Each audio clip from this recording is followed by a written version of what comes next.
the whole household know? I told you before, I'm not up to it tonight. Why not? Who'd you operate on today? Another former lover?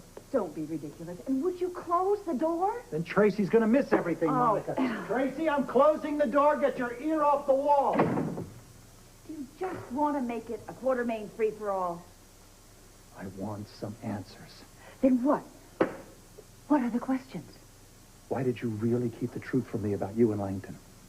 Maybe because if I had told you that David was an old boyfriend, you would have acted just the way you're acting now. There was more going on between the two of you than you've admitted. Is that a question or an accusation? You heard me. Yes, I heard you, Alan, loud and clear. Are you implying that I had an affair with David Langton? No, I'm not. He was sick, in bed. But if he hadn't died, you're damn straight. That's exactly what I think would have happened.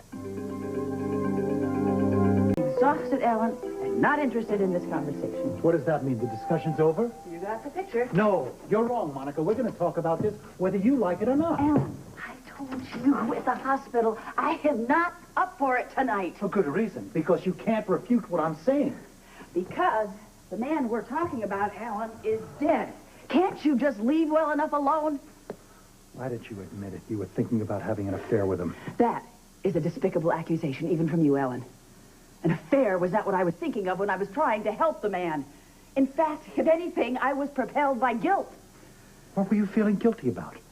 Guilt a doctor feels when she loses a patient. Good cover, Monica. Oh, I don't believe this.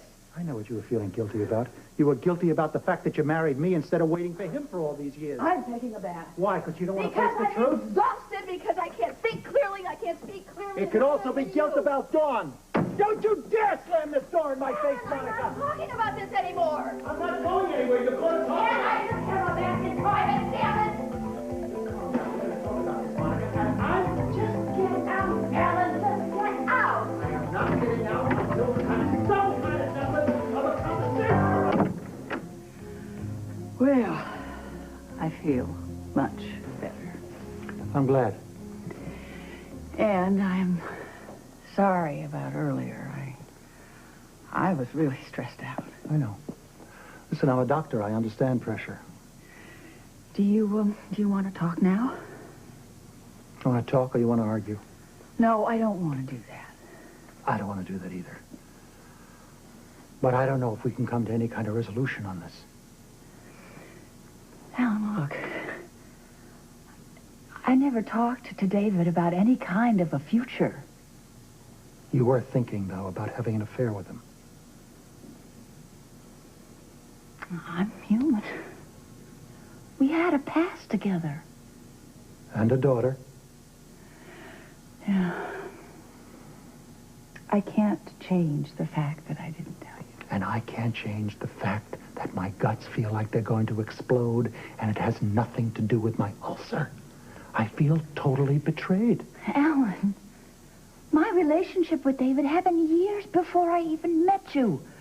I mean, it wasn't like you and Susan Moore, or you and Lucy Coe. Is that what this is about? No, but I'm saying I'm not angry about that anymore because it's in the past. And David is in the past. There's too much in the past now, Monica. There's too much betrayal in the past. Being married to you is like being on a roller coaster. All the highs and lows, I can't take it anymore, Monica. Alan. The wheels are coming off. I don't even know if it's fixable anymore.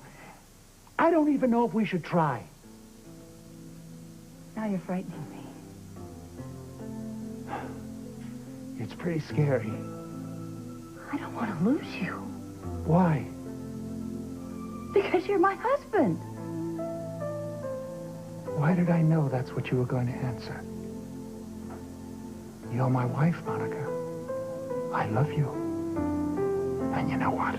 It's not enough. Not anymore. I want a marriage. We have that? Legally, we have a marriage. I can't talk to you anymore. I have to go and think. I'm going for a walk.